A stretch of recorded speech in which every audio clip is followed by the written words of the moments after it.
Hello and welcome back to the Sportsnet Lakers. I'm Allie Clifton, joined by our Laker insider, Mike Bresnahan, and Lakers reporter. His name is Mike Trudell, the Mike and Mike Show, just in time for playoffs. Oh, we're so close. We're so close. So close to playoffs. Dorian Finney-Smith talked at practice today, Brez, and you could tell he just wants Saturday to get here. A lot of energy there. I mean, it's weird because the last few years they've been doing like play-in tournament. It takes up a lot of time this week, at least a few days. That's over now. It's good long-term. They get the rest. I miss basketball. Like, I'm ready to go. I'm ready to go. No games tonight, Allie. All you have is access Sportsnet, baby. What more could you want? That's right. Did you get that handles today?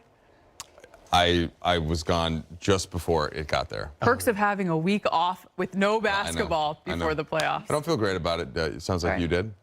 I didn't. Oh, okay. Great. Wow. So neither of us. I would have stolen the truck. I know you love would've. handles. The best. I get multiple gift cards from you all the time. We start with Luka Doncic. That's the sweet treat to talk about. And the Lakers, they're getting ready to see what playoff Luka looks like. And as you can see, the numbers are quite favorable. Not too shabby in terms of highest playoff scoring average behind the one and only MJ. Here's Luka on how this week has gone, getting ready for the T-Wolves. Just preparing, watching film, going through stuff on court. So mostly just preparing for Timberwolves. I know you mentioned Chris McGee earlier this week in the sit-down interview just how impressed you've been with JJ in his transition as a head coach. Have you noticed anything, or has anything stood out in terms of just the preparation for a playoff series versus that of what you've seen from him in the regular season? No, nothing special. I mean, we got to play first game, so nothing special. Just longer videos. That's about it. What is it most that you like about big games? No, I like big games. Playoffs is fun time. Everybody plays 100%. It's just fun to be out there. I think you've played 21 games with LeBron and AR at this point. What added wrinkles or layers have you guys added offensively compared to when you first joined? Just more chemistry. Kind of getting to know each other, what we want on the court. So I would say chemistry so far. You mentioned in Dallas that the shot against Gobert and the moments in the conference finals and the video were the ones that you noticed most. What do you like most about those moments where you get to switch against the big, you get to take on a guy like Gobert, who's one of the best defenders in the league? What are you looking to do in those moments? Just trying to score, trying to create something for my teammates. Kind of always since I came to the league, I like to play pick and roll. I like to get a center on me, so that's what I've been doing since I came into the league. Let's talk Luka. Luka specifically in the playoffs. I know as just NBA fans, we've all seen it from afar. We've seen glimpses of it. But how much are you, Brez, I'll start with you, looking forward just to seeing it up close firsthand? Very much so. It was fun last year watching their run to the finals, and especially when they played Minnesota last year. I thought that was really cool. Good series. Luka was absolutely on his game from start to finish. And now you had a guy like LeBron James. I mean, look, he played alongside Kyrie for a couple years. That's kind of cool. But LeBron is LeBron. So to see those two together with an ever-ascending Austin Reeves. And Austin, it was funny, talking to him yesterday at practice, I said, Austin, all you've ever known in your brief career as far as postseason is you got to start with the play-in game.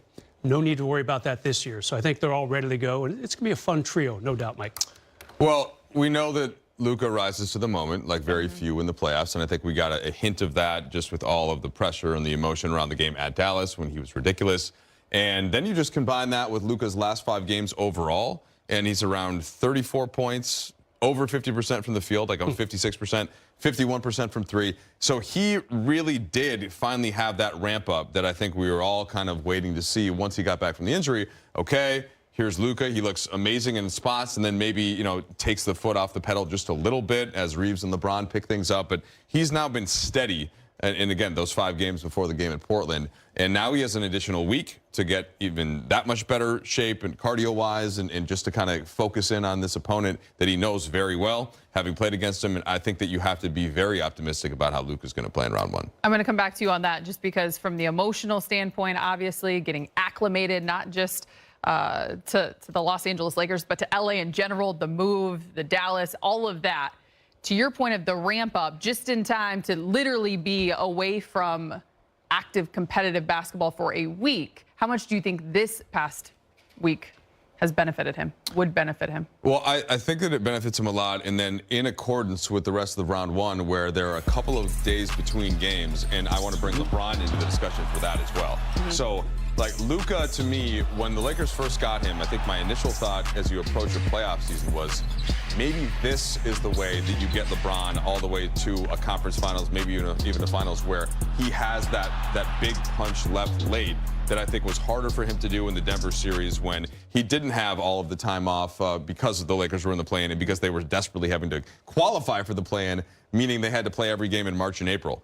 So that means, so Luka, he's going to do his thing now. Like, I have no worries about Luka. I think he's shown, and he showed it consistently in the last couple weeks for the season. But now, because I think he's going to be able to do that, that then elongates what LeBron is going to be able to do, and that to me is the biggest problem for Lakers opponents.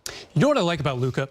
He's never had this much downtime with the Lakers. Obviously, he was traded right before the deadline, but that didn't really count because he wasn't fully healthy during that time off. So now he's going to go 8 days between games. A lot of film, a lot of feeling more situated in Los Angeles. Keep in mind, he's only been here about 2.5 months. So I like this break for him physically and mentally. He can recharge, get to know his teammates a little bit better. They had a team event the other night to watch one of the play-in tournament games. So I like this from just a kind of a decompressed time for Luka. Knowing that it took to the final game of the regular season for 7 seeds in the Western Conference to be determined, I think this time could benefit anyone who manages to make it 1 through 6. As we know in the West, there are no easy outs to be found, especially when you look at the playoffs. As we just mentioned, the Lakers are locked in and getting ready to face off against the 6-seeded T-Wolves on Saturday. Dorian Finney-Smith, he's making his 5th career postseason appearance, and at practice he was asked about if his approach during the playoffs was any different than the regular season. Try to probably listen to more slow music because I'll be a little bit too hyped, you know. What are some of the artists? Anita Baker, you know what I mean? I like to go older, you know. Depends on the vibes. Anita Baker, Carl Thomas, you know, Little Summer Rain, you know, Encore from Shirley. My playlist, I'm nice with it. You know, I'm nice with it. You just mentioned feeling that Laker energy in the playoffs. What do you expect to be different about it, or specific about it? I know, the playoffs are different, obviously, but, it's just every possession matters when you're playing in the playoffs. And our fans are always engaged, so I can only imagine how it's going to be in the playoffs. And just talking to AR and Vando, they talk about their run they made and how it was lit in the building, so I just want to see for myself. Good one, and you told you and good one to interchange, and you get a switch, and he finds a deep corner three. How has it been in terms of difference between you? Man, just he know. It seems like he know what's going to happen before it happens, and it's been certain timeouts where